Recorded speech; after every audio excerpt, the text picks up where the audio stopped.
কুমিল্লার সবথেকে সুন্দর আর সবথেকে পরিষ্কার পরিচ্ছন্ন একটা পার্ক হচ্ছে এই পার্ক। এই পার্কটিতে আপনারা যারা না গেছেন তারা আসলে বুঝতেই পারবেন না কুমিল্লা শহরে এত সুন্দর একটা পার্ক আছে। পার্কটা যেমন দেখতে তেমনি ভালো লাগে আর এত পরিষ্কার পরিচ্ছন্ন, যেটা আসলে কুমিল্লার অন্যান্য পার্ক থেকে একদমই আলাদা। তো চলেন আজকে আপনাদেরকে দেখাবো এই পার্কে কিভাবে যাবেন এবং কিভাবে কি করবেন। তো প্রথমে আমরা কুমিল্লা থেকে সাই করে চলে গেলাম কুমিল্লা ক্যান্টনমেন্টে। ক্যান্টনমেন্ট থেকে একটু সামনে গেলেই হাতের বাঁ দিকে আর্মিদের একটা এরিয়া লেখা আছে রূপসাগরের গেট। এই গেটটা দিয়েই চলে যাবেন রূপসাগর। এই জায়গাটার নাম হচ্ছে রূপসাগর। তো অনেকে হয়তো বা চিনেন বা অনেকে চিনেন না। তো আজকে সবাইকে এই রূপসাগরটা আমি একটু ঘুরিয়ে দেখাবো আর দেখাবো রূপসাগরের ভিতরে কি কি রয়েছে। যাই হোক, আরেকটা কথা বলে নেই, এই রূপসাগর পার্কটা কিন্তু আর্মিদের আন্ডারে, যেহেতু ক্যান্টনমেন্টের ভিতরে তাই একটু রেস্ট্রিকশন রয়েছে ঢোকার ক্ষেত্রে। তো আপনারা যারা যাবেন এটা হয়তো 6টা পর্যন্ত খোলা থাকে আমি যতটুকু জানি, বাট ভিতরের পরিবেশটা আপনারা গেলে আসলে খুবই ভালো লাগবে। আর এখানে একটা ক্যাফেও রয়েছে খুব সুন্দর করে, যারা হালকা পাতলা নাস্তা করবেন তারা নাস্তা করে নিতে পারবেন। আর এখানে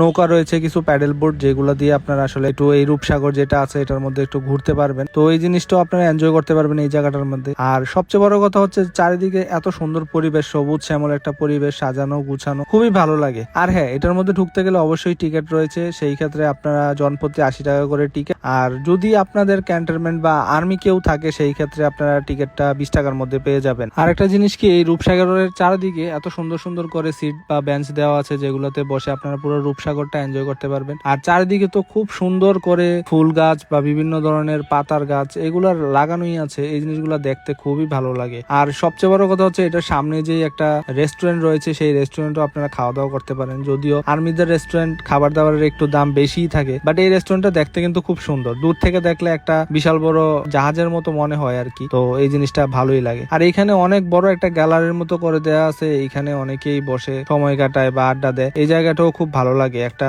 পাড়ের মধ্যে একদম বিশাল বড় করে একটা গ্যালারি করা আছে আর কি। তো যাই হোক, আপনারা যারা আসবেন এই জায়গাটাতে ঘুরে যাবেন, অবশ্যই ভালো লাগবে। দেন আমরা একটু সামনে যাই, আরো সামনে যাওয়াতে আরো ভালো লাগতেছে জায়গাটা, কারণ এইখানে যে রাস্তাঘাট, তারপরে চারিদিকের যেই পরিবেশ খুবই সুন্দর করে সাজানো। আসলে আর্মিদের কথা কি বলবো, আর্মিদের সবসময় একটা জিনিস ভালো লাগে, যে সবকিছু খুব সুন্দরভাবে পরিষ্কার পরিপাটি রাখে। এই জিনিসটা আসলে আমাদের কাছে খুব ভালো লাগে। যাই হোক, তারপরে সামনে যাই, একটু পুকুরের দিকে নামি। পুকুর না, এটা তো আসলে সাগর। আমরা একটু নিচে নামি। নিচে নামার পর দেখি কিছু শাপলা গাছও আছে। দেন এইখানে সবচেয়ে সুন্দর জিনিস যে জিনিসটা, সেটা হচ্ছে যে এখানে কিছু ঘোড়া রয়েছে। এই ঘোড়ার স্ট্যাচু গুলো একদম সাগরের মাঝখানে করা হয়েছে, যাতে দূর থেকে বা চারো সাইড থেকে দেখা যায়। তো যাই হোক, তারপরে আমরা আরেকটু সামনে যাই। সামনে যাওয়ার পরে এখানে দেখি অনেকগুলা হাঁস রয়েছে। তো এই হাঁসগুলো হয়তো এইখানেই থাকে সবসময়, এগুলো ছাড়া থাকে। আমি যখন আরেকবার আসছিলাম তখনও দেখছি এই জিনিসগুলো এইখানেই ছাড়া আছে। এগুলা ভালোই লাগে জিনিসগুলো দেখতে।